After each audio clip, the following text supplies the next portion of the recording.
بسم اللہ الرحمن الرحیم والصلاة والسلام علی رسولہ الکریم وعلی آلہ وصحبہ اجمعین، اما بعد۔ میرے محترم بھائیوں، بہنوں، بچوں، بچیوں، عزیزوں، جاننے والے، نہ جاننے والے، السلام علیکم ورحمۃ اللہ وبرکاتہ۔ کچھ دنوں سے میں قرآن سے اللہ کی پسندیدہ ہستیاں کون ہیں، کہ اللہ کس کو پسند کرتا ہے، ولی دوست کو کہتے ہیں۔ تو اللہ کا دوست کون ہے؟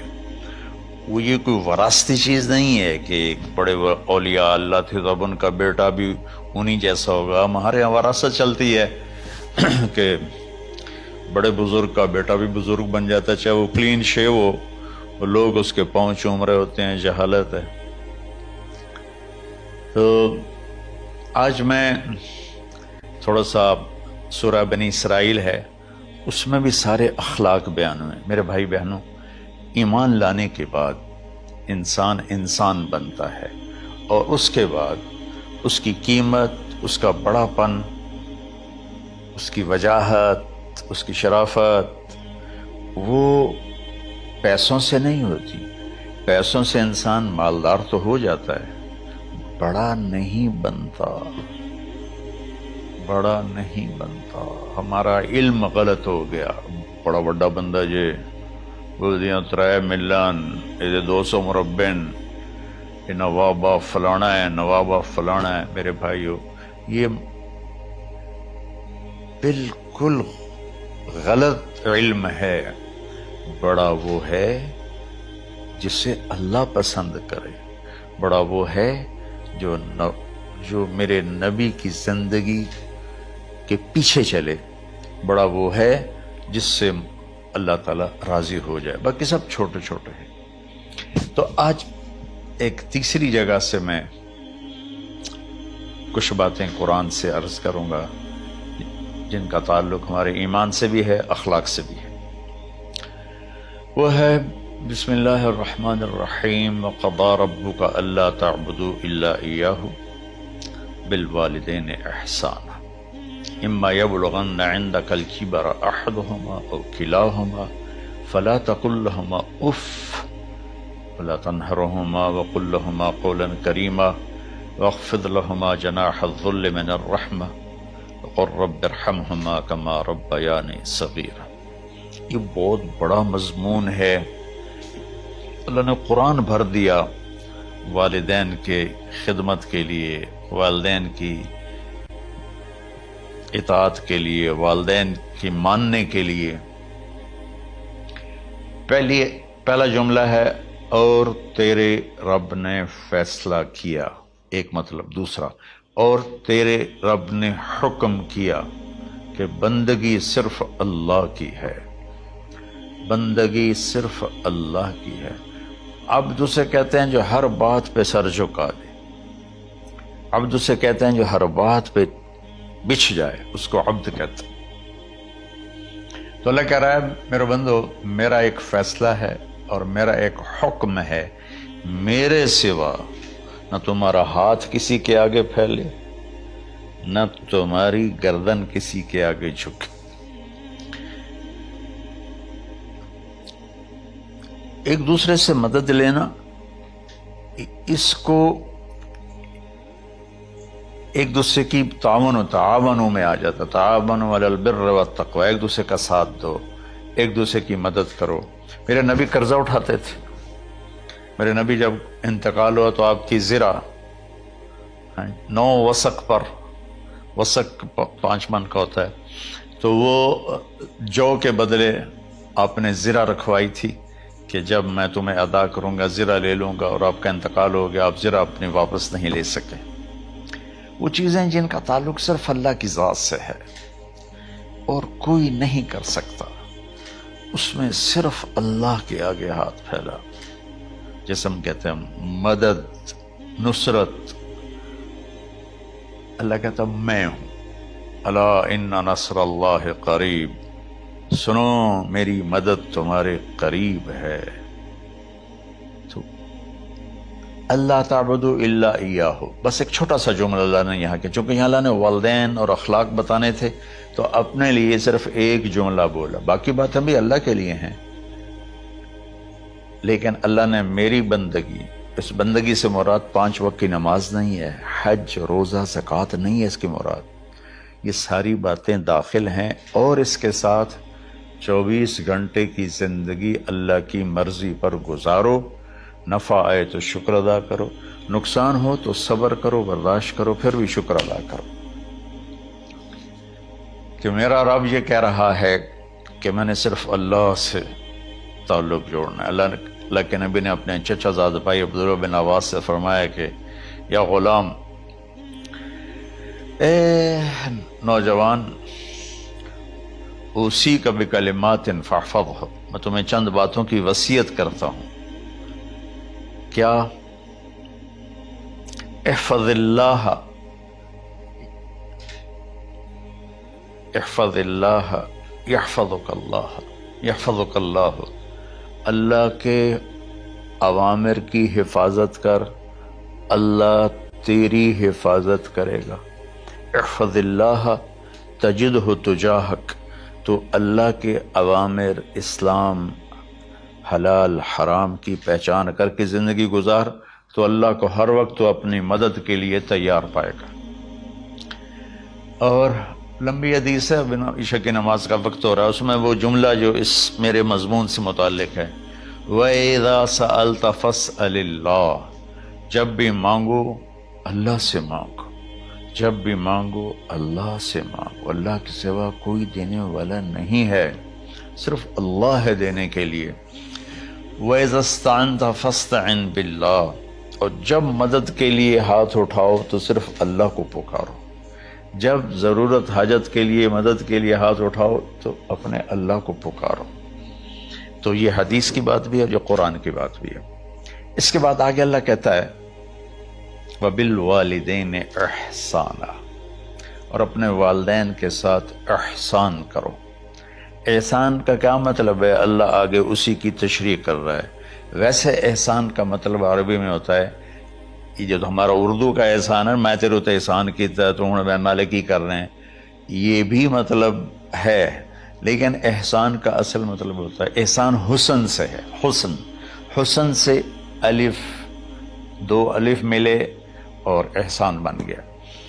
احسان کا مطلب ہوتا ہے کسی بھی کام کو جو دنیا کا ہے، دین کا ہے، اسے انتہائی خوبصورت طریقے سے کرنا۔ جیسے کسی دلہن کا میک اپ ہوتا ہے نا، تو 5-6 گھنٹے 4 گھنٹے کے بعد وہ کہتی ہے، جو ہوتی ہے اس کا میک اپ کرنے والی، کہ جی بس یہ مکمل ہو گیا ہے اور اب اس سے آگے نہیں ہے۔ تو آخری انتہا، اچھائی کی آخری انتہا پر پہنچ کے کام کرنے کو احسان کہتے ہیں۔ تو میرا اللہ کہہ رہا ہے، میرے بندو، اپنے والدین کے ساتھ وہ کرو کہ جو بھلائی کی، خدمت کی، ماننے کی آخری حد ہے۔ سبحان اللہ۔ وبالوالدین احسان، بالوالدین پہلے ہے، احسان بعد میں ہے۔ اللہ تعالیٰ نے باقی سب کو پیچھے کر کے فرمایا کہ دیکھو، خاص طور پہ ماں باپ کے ساتھ وہ رویہ کرو کہ ان کے دل سے دعائیں نکلیں۔ چند دن پہلے ایک والد یوں ہاتھ اٹھا کے کہہ رہا تھا اپنے بیٹے، اکلوتا بیٹا، میں منگنا اللہ کو لو، اللہ تینوں چاہ لوے۔ باپ بیٹے کے لیے یہ دعا مانگ رہا تھا، اور بیٹا اکیلا ہے، یہ بد دعا باپ کر رہا تھا۔ تو بھائیو، ایسی اولاد نہ بنو جس ماں نے پیٹ میں 9 مہینے اٹھایا، پھر جننے کی تکلیف برداشت کی۔ ایک شخص آیا حضرت عبید بن عمیر کے پاس کہ حضرت، میں نے ماں کو اپنے کندھے پہ بٹھا کے پیدل حج کرایا ہے، مینا لے گیا، عرفات لے گیا، مزدلفہ، پھر مینا، پھر مکہ، تو کیا میں نے ماں کا حق ادا کر دیا؟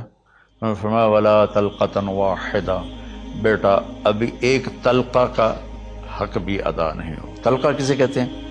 جب بچہ پیدا ہونے کا وقت آتا ہے تو ماں کو دردوں کی لہریں اٹھتی ہیں، وہ اتنی خوفناک ہوتی ہیں کہ ماں چیخ چیخ کے رہ جاتی ہے، اور بعض اوقات ڈلیوری لیٹ ہو جاتی ہے تو وہ تڑپتی ہے، روتی ہے۔ وہ جو لہریں ہیں نا، پیٹ میں آتی ہیں جاتی ہیں، آتی ہیں جاتی ہیں، ایک لہر جو درد کی اٹھتی ہے اس کو کہتے ہیں طلقہ۔ میں قربان جاؤں، انہوں نے فرمایا بیٹا ابھی تیری ماں نے جو تجھے جنا تھا اس وقت جو تجھے درد، وہ تیری ماں نے درد کی لہریں برداشت کی تھی، اس میں سے ایک لہر کا بھی حق ادا نہیں ہوا، یعنی کہ حق ادا ہو ہی نہیں سکتا۔ یہ مطلب کہ حق ادا ہو ہی نہیں سکتا، کہ بیٹا ابھی ایک کا بھی نہیں۔ پھر حضرت عبداللہ بن عمر سے ایک شخص نے پوچھا کہ اچھا یہ جو آدمی تھا یہ خراسان، یہ ایران میں ہے اور افغانستان میں، یہاں سے ماں کو پیدل کندھے پہ بٹھا کے مکے پہنچا تھا، اندازہ لگا اس نے کتنی مشقت اٹھائی۔ اور عبید اللہ بن عمر کہتے ہیں بیٹا ابھی ایک لہر کا حق ادا نہیں ہوگا۔ یہی سوال حضرت عبداللہ بن عمر سے کیا ایک شخص نے کہ حضرت میں نے اپنی ماں کو حج کرایا ہے، سارا میں نے پیدل کرایا ہے اور کندھے پہ اٹھا کے کرایا ہے، تو کیا میں نے ماں کا حق ادا کر دیا؟ وَلَا زَفْرَةً وَاحِدًا وَلَا زَفْرَةً وَاحِدًا۔ کہ بیٹا تیری ماں نے تجھے پالتے ہوئے جو تھک تھک کے لمبے لمبے سانس لیے، ہوکے بھرے، ابھی ایک ہوکے کا حق بھی ادا نہیں ہوا، یعنی حق ادا ہو ہی نہیں سکتا۔ تو احسان کے آگے تشریح آ رہی ہے۔ تو آج میں صرف اتنی بات کروں گا کہ میرے بھائیوں، میری بہنوں، میرے بچوں، میری بچیوں، اللہ کے واسطے ماں باپ کو دکھ نہ دینا، ورنہ اللہ بھی ناراض ہو جائے گا۔ چند دن پہلے ایک بچہ بچی میرے پاس آئے، دونوں میڈیکل اسٹوڈنٹ تھے، کہ ہم شادی کرنا چاہتے ہیں۔ تو بچی نے کہا جی میرے والدین ناراض ہیں، وہ نہیں، اس رشتے پر راضی نہیں ہیں۔ تو میرے باپ کہتے ہیں اگر تو نہیں یہاں رشتہ کیا تو تیری میری ایک درمیان ایک خط آئے، کھچ جائے گا خلیج، ہم اس پار نہیں آئیں گے تو اس پار نہیں آئے گی۔ میں نے کہا بیٹی جس ماں نے تجھے 9 مہینے پیٹ میں پالا، 2 سال تجھے دودھ پلایا، تیری پوٹیاں پیشاب صاف کیا، تجھے پیمپر باندھے، تجھے اٹھ اٹھ کے راتوں کو اپنی چھاتی سے دودھ پلایا، کیا اب اس کا اتنا بھی حق نہیں کہ تم اس کی رائے کا احترام کرو؟ اتنا بھی حق نہیں ہے؟ تو میں نے کہا بیٹا میری کوئی رائے نہیں ہے، تو اگر تیرے ماں باپ راضی ہیں تو بسم اللہ ضرور کر، اگر راضی نہیں ہے تو دیکھو موت تک تجھے ماں باپ کی دعا نہیں ملے گی، اور ماں باپ کی دعا نہ ملی تو کچھ بھی نہیں ملے گا۔ تو بھائیو دوستو، خاص طور پر آج کے کالج کے نوجوان بچے بچیاں یہ ماں باپ کے ساتھ بہت بدتمیزی کرتے ہیں، چونکہ اس میں والدین کا پہلا قصور ہے کہ انہوں نے ان کو دین نہیں سکھایا۔ بچپن میں انگلش میڈیم سکول، پھر او لیول، پھر اے لیول، تو انہیں کیا پتہ ماں کون ہے باپ کون ہے۔ ایک پرانی بات ہے، ایک شخص اپنے بیٹے کو لے کر آیا کہ یہ میرا بچہ ہے اور یہ فلاں جگہ شادی کرنا چاہتا ہے، اور ہم میں سے کسی کی رائے نہیں ہے، اور یہ مانتا نہیں ہے، اور اس کے ساتھ اس نے نا دھاڑے مار کے رونا شروع کیا۔ تو میں نے بچے کو دیکھا تو یوں کر کے بیٹھا تھا، اس کا باپ رو رہا ہے، ہچ کیوں تو ایسے بیٹھا ہو۔ تو مجھے اچانک خیال آیا، میں نے کہا شیخ صاحب اس کو کہاں پڑھایا تھا؟ کہا جی امریکن سکول۔ اس کے بعد آسٹریلیا بھیجا تھا مزید تعلیم کے لیے۔ ان کے شیخ صاحب اس بچے کا کوئی قصور نہیں، آپ کا قصور ہے، اس کو تو پتہ ہی نہیں میری ماں کیا ہے، میرا باپ کیا ہے۔ ایک ہماری تہذیب تھی وہ ختم ہو گئی ہے، اس میں علم نہیں بھی تھا تو ماں باپ کے۔ میں نے اپنی آنکھوں سے دیکھا، میں نے اپنے دادا کو دیکھا لیکن وہ یاد نہیں، لیکن جو میرے دادا کے چھوٹے بھائی تھے ان کو میں سنبھلتا ہوں، ان کو میں نے دیکھا ہے، 3ری 4تھی جماعت تک میں تھا۔ 61 میں ان کا انتقال ہوا، میری 9 سال عمر تھی، تو 8 سال۔ ان کے بیٹے جوان تھے، اور ڈیرے میں جب وہ بیٹھتے تھے تو ان کے بچے ان کے سامنے نہیں بیٹھتے تھے، ان کی پیٹھ کے پیچھے بیٹھتے تھے. اتنا ادب، حالانکہ چاروں کے چاروں دین نہیں جانتے تھے، تہذیب تھی، ثقافت تھی، جو آج کی تہذیب نے ہم سے سب کچھ چھین لیا. اب بھی آپ جاؤ بیٹا تھر پارکر میں گیا ہوں 2-3 دفعہ، اور وہاں مسلمان نہیں، ہندو عورتیں جب گاڑی گزرتی ہے تو گھونگھٹ کو نیچے کر لیتی ہیں، اپنا چہرے کو فوراً چھپا لیتی ہیں. تو خیر بہرحال میں نے کہا شیخ صاحب اس بچے کا قصور نہیں، آپ کا قصور ہے. تو میرے بچوں، اپنے ماں باپ کو خوش کرو، راضی کرو. ان کا راضی ہونا اللہ کی رضا ہے. میں اس کی تفصیل انشاءاللہ آگے بتاؤں گا. آج میں صرف اتنا ہی میں نے تمہید باندھی ہے کہ ماں باپ کا کیا مقام ہے، ان کی کیا عزت ہے. ایک شخص آیا، یا رسول اللہ میرا باپ میرے پوچھے بغیر میرا مال خرچ کر لیتا ہے. آپ نے کہا بلاؤ. چونکہ بچے کا ذاتی مال اگر ہو تو شرع کے لحاظ سے باپ پوچھ کے استعمال کرے، بغیر پوچھے استعمال نہ کرے. جب اسے پتہ چلا کہ میرے بیٹے نے شکایت کی ہے، تو عرب کی شاعری تو مشہور تھی، انہیں دل میں کچھ اشعار پڑے. جو آیا تو جبریل پہلے آ گئے، یا رسول اللہ، اللہ تعالیٰ کہہ رہے ہیں آپ اس سے پوچھیں وہ شعر بتاؤ جو تیرے کانوں نے تو نہیں سنے، تیرے دل میں آئے تھے اور اللہ نے سن لیے. تو اللہ کے نبی نے فرمایا بھائی تیرا انشاءاللہ کیس سنتے ہیں، لیکن پہلے وہ شعر سناؤ جو تم نے تو نہیں کہے زبان سے پر اللہ نے سن لیے ہیں. تو پھر اس نے وہ اشعار پڑھے، اور اس کے آگے کیا ہوا یہ میں انشاءاللہ اگلے کلپ میں بتاؤں گا کہ باپ کا کیا مقام ہے، ماں کا کیا مقام ہے. السلام علیکم ورحمۃ اللہ.